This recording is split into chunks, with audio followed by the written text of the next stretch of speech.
Merhabalar. Ilgaz uyutmuşken bugün yaptığımız alışverişi dolaba yerleştireceğim. Aynı zamanda temizleyeceğim. Dolap temiz. Bütün eşyaları çıkarıp tek tek temizlemeyeceğim. Sadece silip kurulayıp yerleştireceğim. Hadi başlayalım. Tabii ki önce boşaltacağız işini.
Tezgahta yer kalmadı.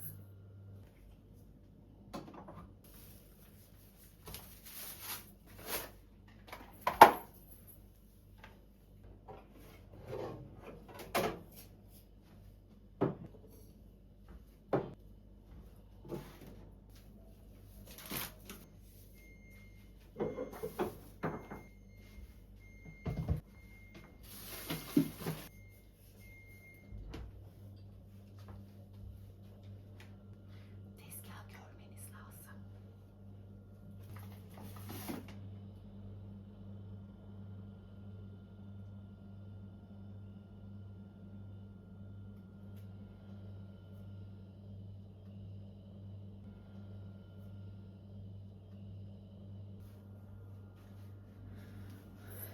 Ben buzdolabını temizledim. Ama temizlerken videoyu başlatmamışım. Sonunu göstereyim size.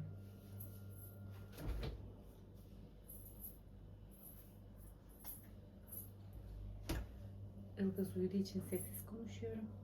Dolabı sadece sirkeli suyla su hazırladım. Onu sildim. Arkasından kuruladım. Bu kadar.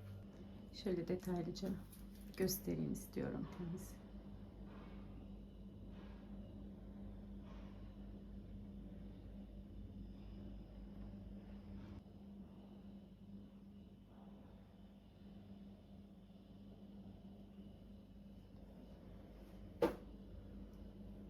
Gerçekten sirke her şeyi tertemiz yapıyor.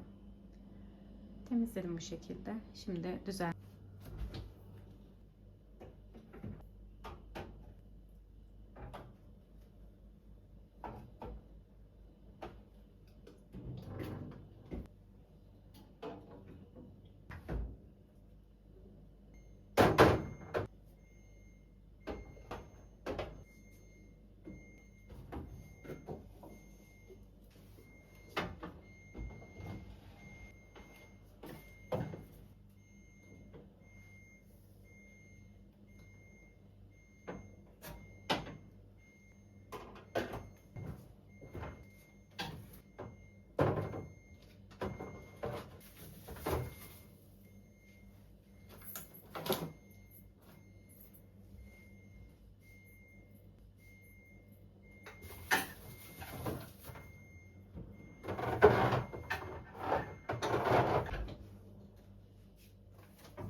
Bugünlük videomuz bu kadardı. İzlediğiniz için teşekkür ederim.